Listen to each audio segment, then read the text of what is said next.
Bonjour mes amis, ici Prof Yvon qui répond à une question concernant l'utilisation des masques.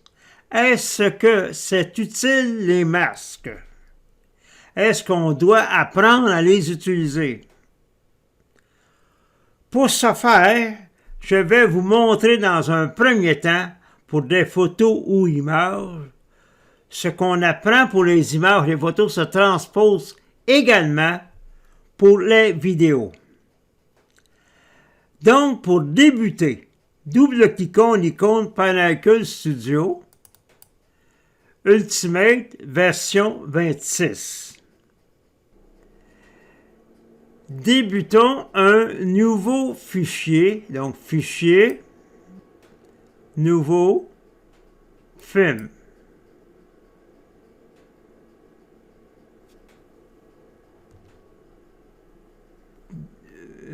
Du chutier test, choisissons la photo qui apparaît actuellement à l'écran. Donc, vous verrez immédiatement la problématique de cette photo-là si je la glisse sur la ligne de temps ou la timeline. Donc, on voit qu'elle remplit l'écran seulement dans le sens de la hauteur et non dans le sens de la largeur ou longueur. C'est-à-dire qu'elle ne fait pas 1920 pixels de large. Pour remédier à ce problème, nous avons la fonction automatique adapter. Donc ici, on a adapté l'image. Cependant, je vais cliquer sur le bouton droit de la souris et je vais faire la mise à l'échelle ici. Nous avons une autre fonction. En plus d'adapter, nous avons la fonction remplissage. Remplissage de l'écran. Par contre, nous voyons un petit problème. On est proche de duo ici, et ainsi de suite. Donc, il faudrait que la plupart du temps la transformer pour faire un excellent arrière-plan. La transformer au format 16:9. Pour ce faire, bouton droit de la souris également, ouvrir l'éditeur d'effets. Éditeur de médias ici et la fonction numéro 2, cadrer. La fonction cadrer est excellente pour faire une capture d'écran. Donc, si vous voulez capturer juste la bouteille de bière, c'est-à-dire que je pousse les... et ainsi de suite. Ça, ce serait ce qu'on appelle un cropping ou un rognage d'écran. Par contre, je vais remettre en position de base. Ici, cependant, j'ai deux autres actions.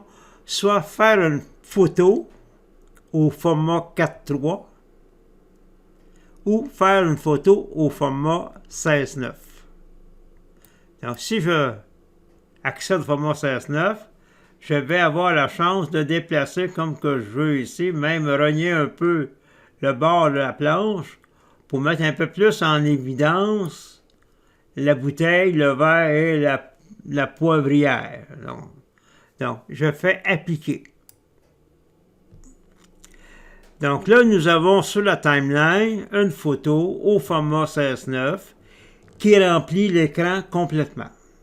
Je vais immédiatement reproduire cette photo-là, c'est-à-dire la copier.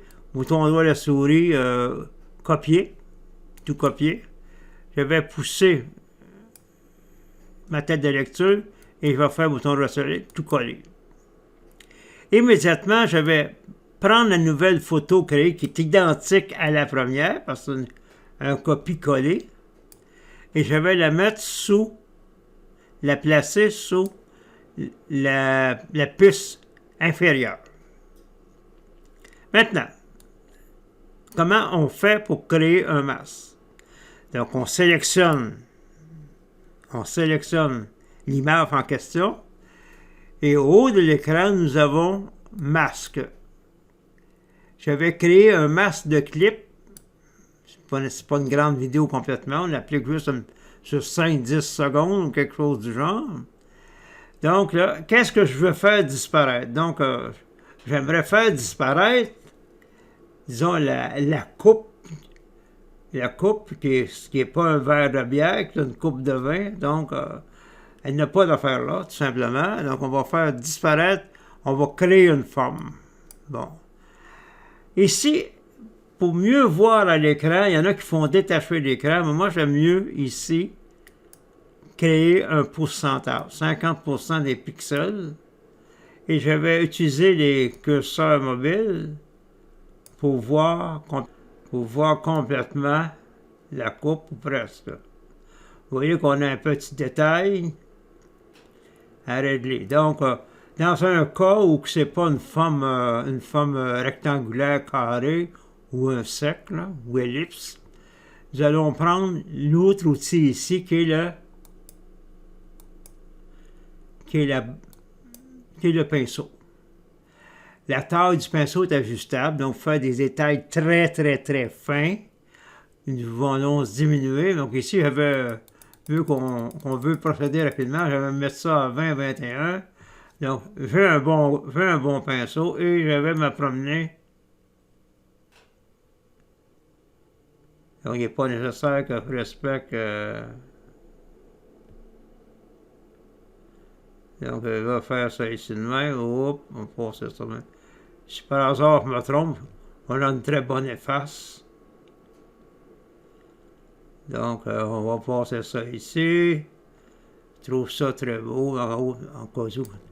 Ici, et là, il faudrait que j'enlève ici en bas. Donc, si par hasard je faisais une affaire la même. Bon. On a l'efface ici.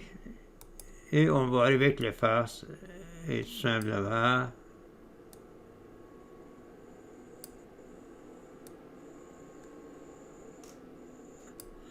C'est sûr qu'on peut ajuster la taille de l'efface aussi. Donc, nous avons actuellement un masque.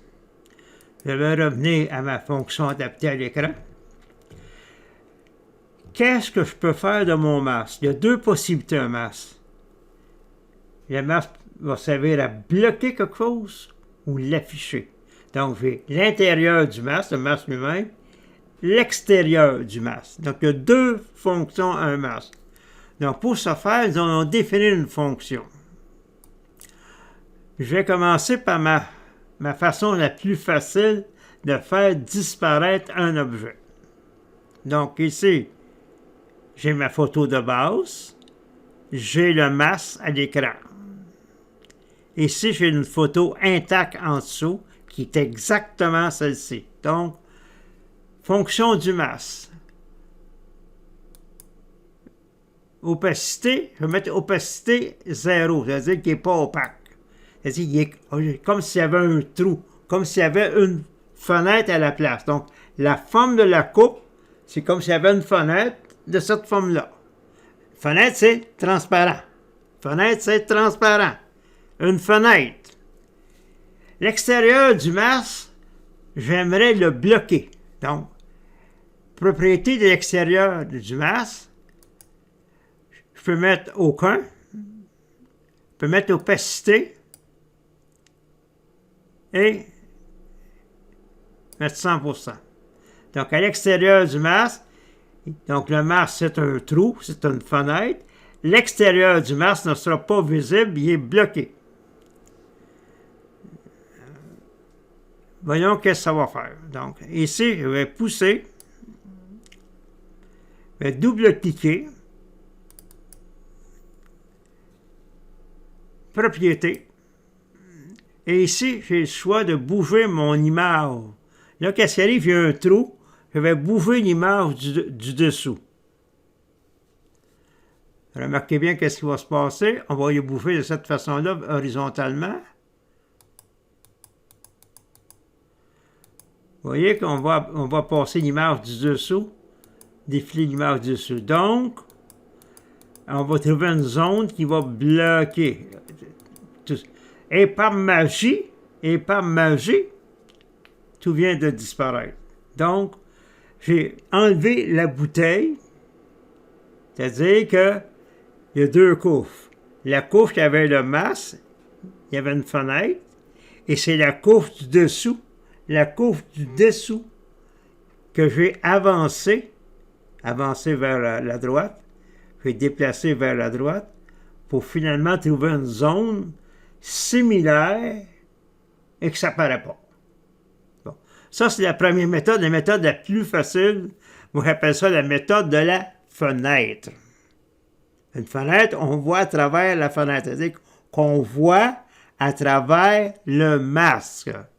Et si on retourne, si je double-clique sur le masque, fonction, le masque est à opacité 0, ça veut dire qu'il laisse passer, il est transparent, il est une fenêtre. À l'extérieur du masque, opacité 100%, c'est que l'extérieur est bloqué. Donc, on voit ça. Donc, tout simplement, on va revenir à notre chose. Là, maintenant, quand vous avez réalisé que tout est parfait, moi, je vous conseille de prendre un instantané de votre photo, ainsi de suite. Pourquoi? Parce que ça fait des masques, le plus grand échec des masques, à mon avis, ça prend beaucoup de ressources à l'ordinateur. Et l'ordinateur, de temps en temps, il se met à patiner quand il y a plusieurs mecs dans la mémoire, ou vous êtes rendu à 1 gig, 2 gigs de mémoire, l'ordinateur devient lent, il perd le nord. Donc, qu'est-ce qu'on fait pour prendre l'instantané? On déplace le curseur à un endroit précis et on clique ici sur instantané. Bon, l'instantané est pris. Où se retrouve l'instantané? On va dans notre fichier. J'avais tout à l'heure, c'était le fichier test. Et naturellement, mon instantané est activement sélectionné.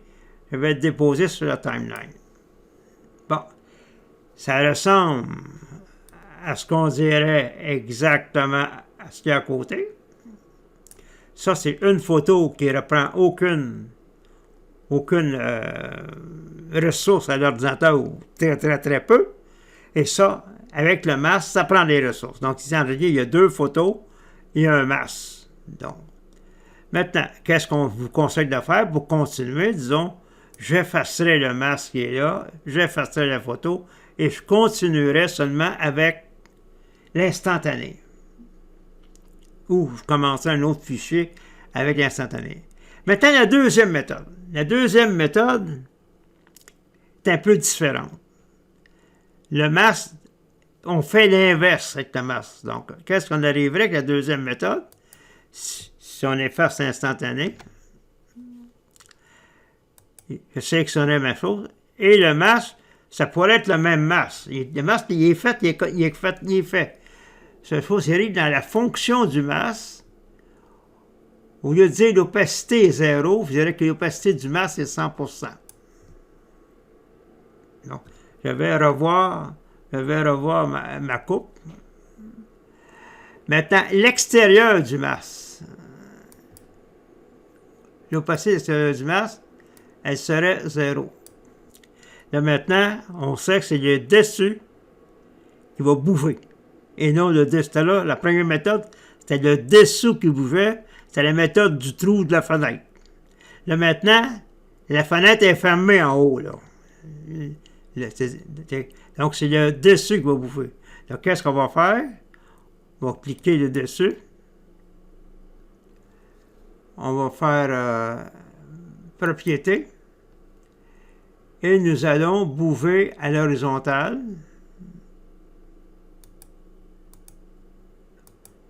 Voyez, je bouge l'image du dessus. La bouteille va passer. Et finalement, je vais atteindre une zone noire qui va être mon masque. Donc, les deux méthodes sont excellentes